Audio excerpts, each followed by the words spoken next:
Hi, everybody. I don't post a lot on YouTube, but I thought this one was actually a good thing. I want to let everybody know that if you've got a GE profile, I have a built-in refrigerator. You can see it actually goes into the cabinet depth. It's got the compressor and everything on top.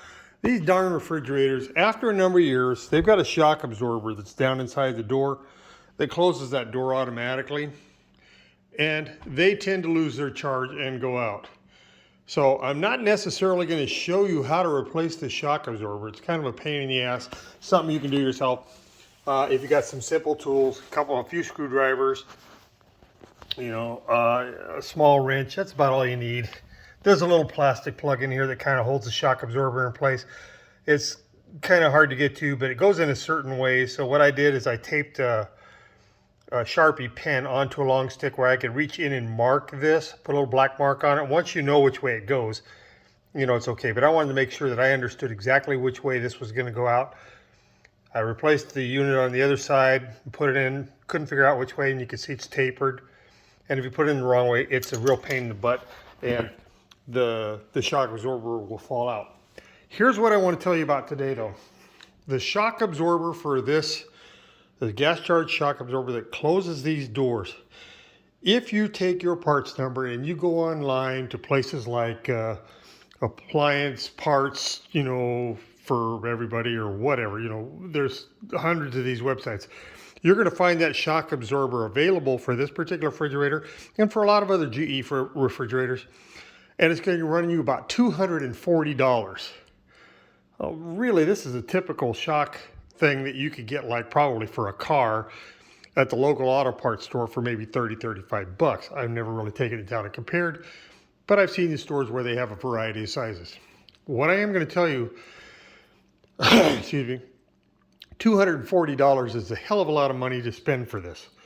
So I did a little research online and started finding shock absorbers for a Samsung, for a Whirlpool, whatever type of refrigerator, and it had a different part number than the GE part number, and you couldn't cross-reference it anywhere. But I found this shock absorber, and it is a DA61-01044B. Now the part number for the GE is WXR, a few numbers or whatever. Part number is not important, it's the price, $240. This particular shock absorber, the DA61-01044B, this actually replaces the 61-01044A. The thing is, they tell you there's a right and a left. Believe it or not, it's the exact same shock absorber. Now, if you find the shock for the Samsung, find this number. This is like 105, 110, right? It's less than half the price of the GE. So I thought I'm going to take a chance, because when I found pictures online, they were kind of blurry, but when you saw the GE picture, the WRX, whatever number it was, you could see these numbers in the background. They were not clear, but I believe that was the same shock absorber. So I thought I'll buy one that I can return, and I'll take a chance. Now I got the shock absorber out of my GE unit today, and I want you to notice this number, DA61-01044A. The exact same damn shock absorber.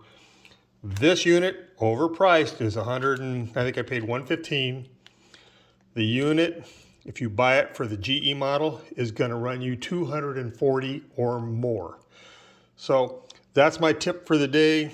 Do your research. These bastards are out to get us. Don't fall for their stupid tricks.